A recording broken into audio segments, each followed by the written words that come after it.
So you're in deep, deep pain. You had things happen, and then you decided like, what it sounds like to me is like you decided to show up in a different way.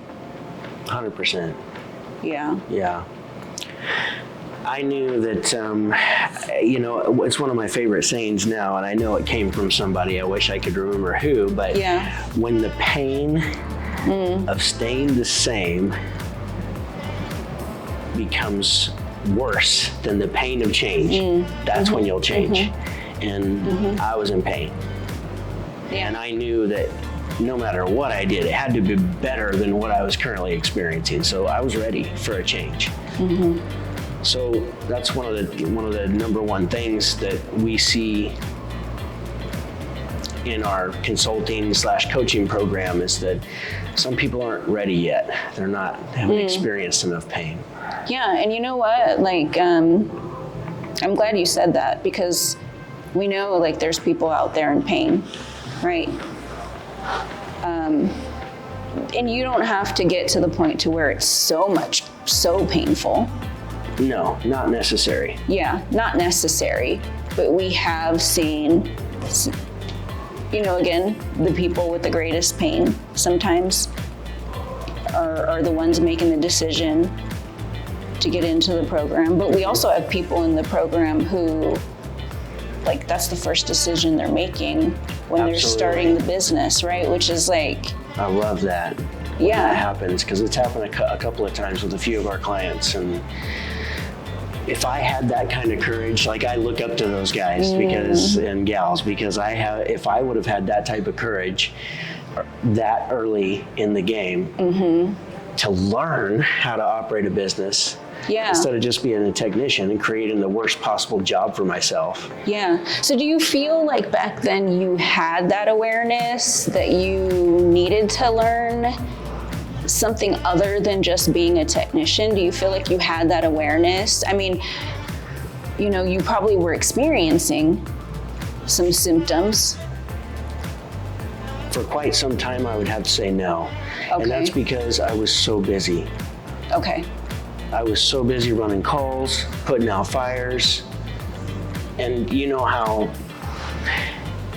early in the business, if you are a technician turned business owner, and I wouldn't call myself a business owner in that stage, just like I don't call a lot of people business owners. Just because you own a business doesn't mean you're a business owner. If you're still a technician, you're still a technician. Just call it what it is, Yeah. You have a job. You have a job. Basically. Exactly. You switch jobs. Exactly. And now you work for a tyrant who is relentless. That's how I was. So like for working a little for bit, myself. For a little while, So for a little while, like you were worse than the lady you worked for, 100%, right? 100%, yes. I was not. I was not a good boss to work for. I mean, for other people, yes, but for myself, no. Yeah. So what were the conditions then? Like, if you said, look, well, I was a bad boss to myself because I was putting myself in these situations, right? What were those situations that you were putting yourself in? So priorities were definitely not right. Just put it that way. I always thought that I literally just mimicked what I had seen growing up with my parents. My parents were middle-class, hardworking people, and I just mimicked what they did. So I always thought the answer was just work harder. So that's what I did. I just continued to work harder, and despite nothing changing other than me becoming more physically exhausted, more mentally exhausted, eventually more emotionally exhausted, because when your relationships are strained, it's an emotional problem. So I was always scared of losing a customer. Okay. And because I was scared of losing a customer, I would just never say no to anybody. Okay. So like you were in a situation, and so your idea was always like, let's put more fuel in the fires. let's step on the gas pedal, right? Yeah. So you were kind of stuck in like spinning right? Kind of spinning in the mud, so to speak. Definitely, and in cycles too, which will, so let's talk about being stuck in the mud first. Yeah. When you get stuck, if you've ever been stuck in a vehicle, our first, what's the first inclination for you to do? Like, what do you first think of doing to get unstuck? Well, I mean, I feel like kind of what you were talking about is like, let's see if I can get out by going a little bit faster. Yeah, just step on the gas. Yeah, let's see if we can get out of this hole. Yeah, right, that we're in. So that's what I was doing. I was stepping on the gas. I was trying to, I thought if I just stepped hard enough and, got enough RPMs that I would break free and get out of this mud pit that I found myself in. Yeah. And of course, we know the answer is two things. First, let's get out of the vehicle and assess the situation. So stop. Maybe even shut the engine off. Maybe even get out, take a look and see where are we. Yeah. Which is, it's a really hard thing to do, to just be okay, like to have the courage to look and see where you're at. Even when it's a bad place and it's not where you expected to be. Yeah, and I mean, I feel like the audience wants to know. I feel like I want to know, like, because there was a certain way you were feeling, right, back then. So, like, do you feel like you kind of knew the situation you were in, but like you said, you didn't want to get out the vehicle and really look at it? Yeah, because it's not something we're proud of necessarily, because but I just knew, I knew one thing was that I was not going to let my dad down. Yeah, so you knew that you should do whatever it takes. Yeah, and then the third thing you would do if you really got stuck or you weren't going as fast as you thought you should because you're in the mud, is you would eventually, I think you would have to ask for help. You're not just going to abandon the vehicle, so you would have to ask for help. And that's kind of the order I went in, but I wasted a lot of time trying to step on the gas and then trying to assess the situation, where if I would have had the courage to just go get help right away, I could have got unstuck so much faster and saved literally years in the journey. So got you.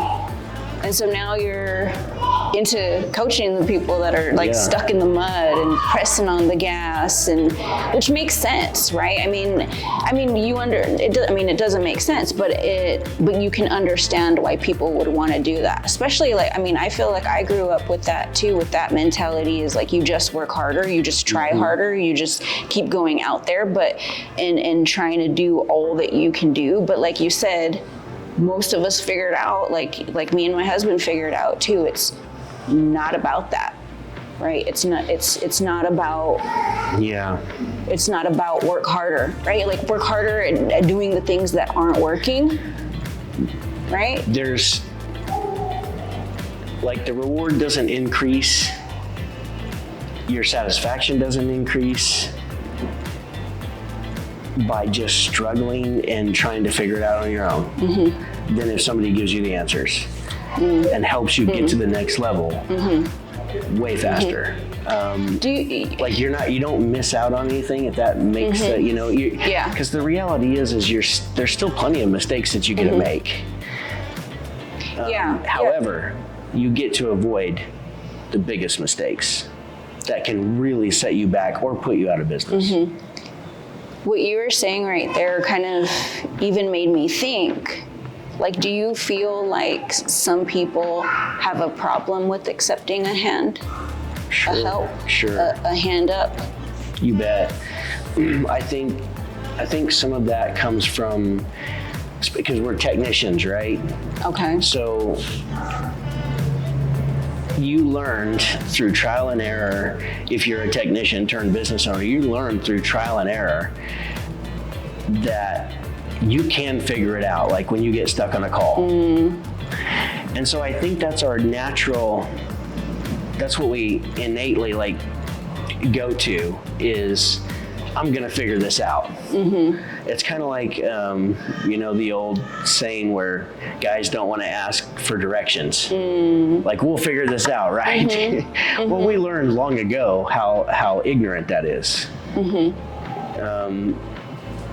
And I think a lot of people are starting to realize just how ignorant it is to try to figure things out on your own with so much information out there, with people, who have already been there and done that, who can help you just bypass everything and get to where you want to go a lot sooner. Yeah. I know that we were having this conversation the other day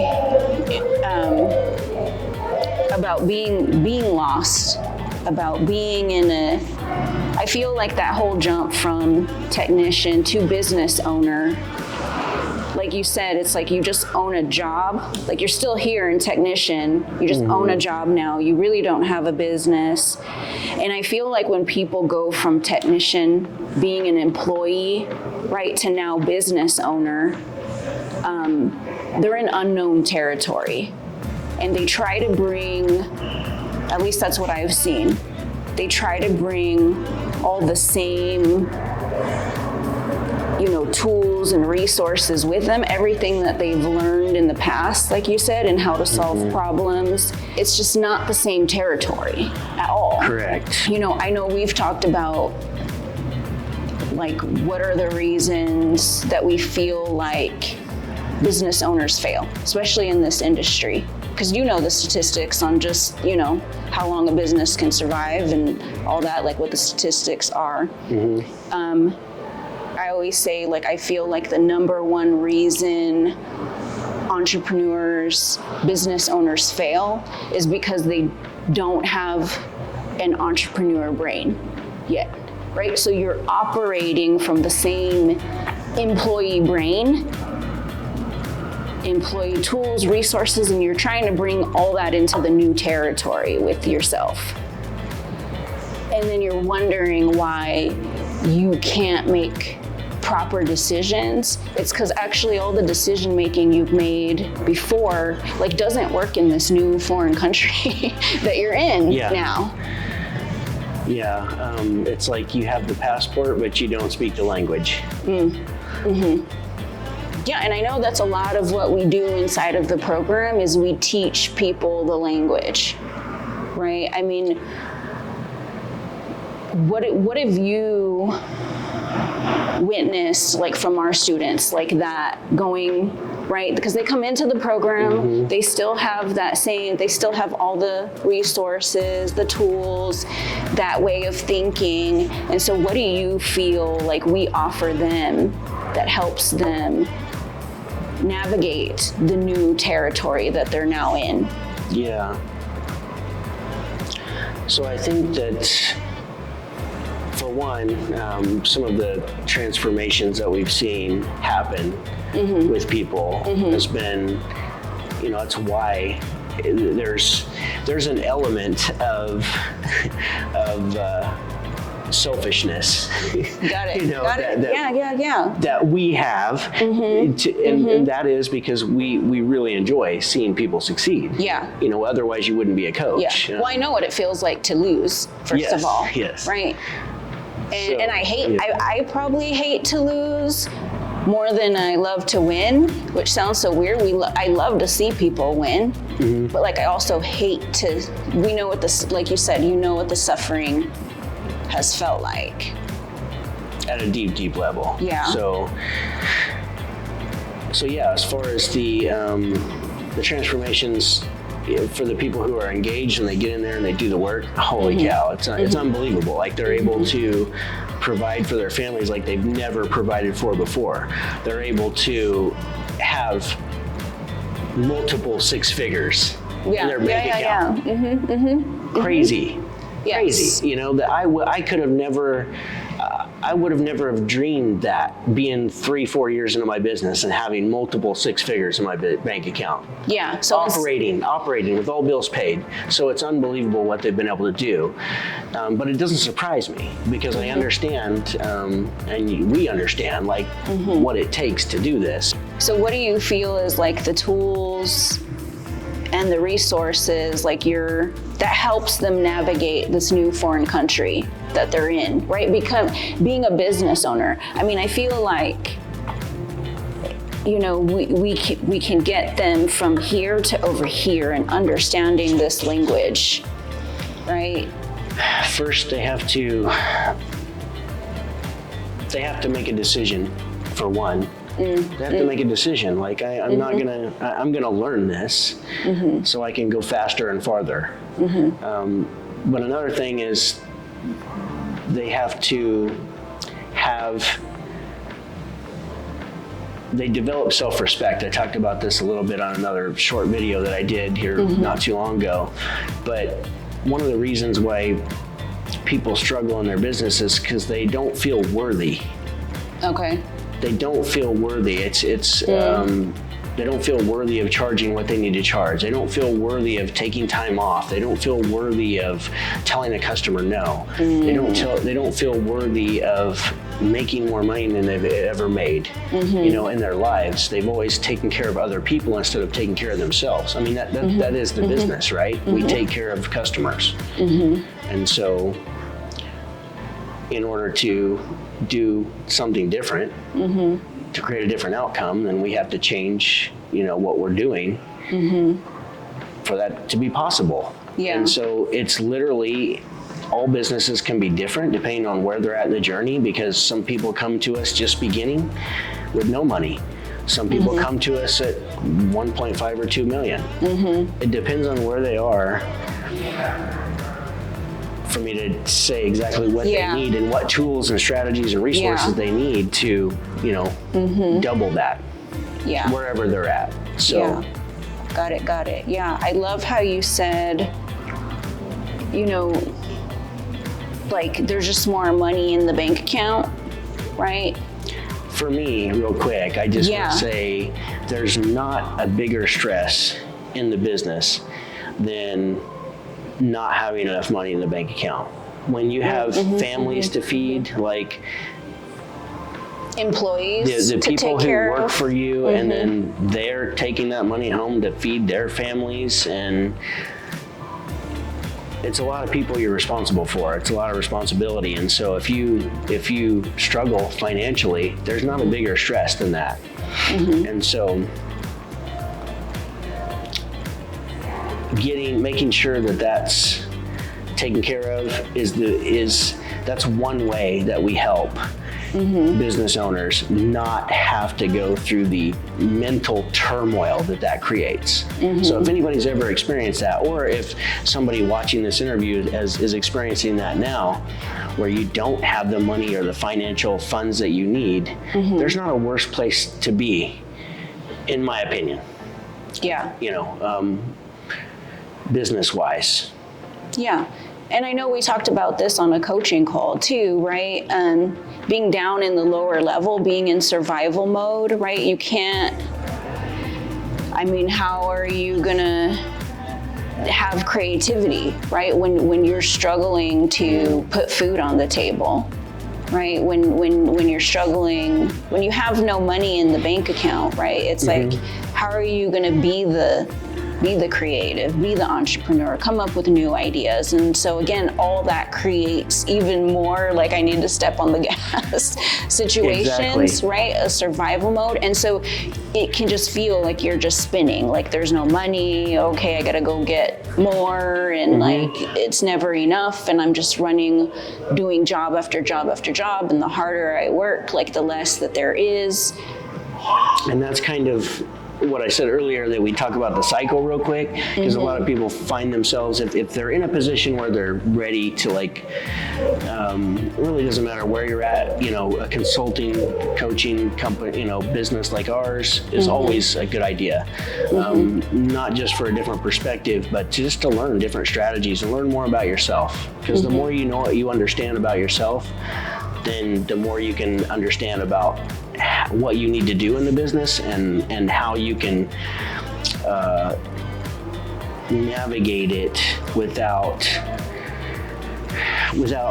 crashing, I guess, for a better, you know, because we all have if you've ever seen people talk about like financial thermostats, for instance, because we see this too all the time. You know, there's like a past student that I've seen this happen to, who does not engage with the coaching. If he would, we might be able to help him, but until he decides to make a change, it's not going to change. But you'll go out and you'll get success. But then you turn around and it drops right back down to where you were.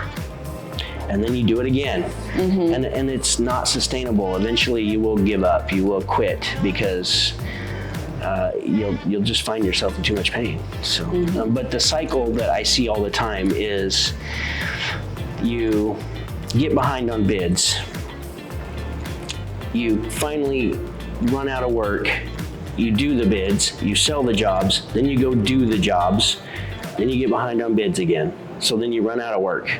So then you go do the bids, then you sell the jobs, then you go do the jobs. And it's just constant, never-ending work, no work, work, no work, work, no work. And that's exhausting too. Yeah. And people get so accustomed to this that they just think this is normal. Got it. And they also think like it's going to be that way forever too, like that they're never going to get out of it because they can't see a way out of it. And that's where getting an outside perspective of like, hey, you know, here's the map for that foreign country that you're in, you know, is so helpful.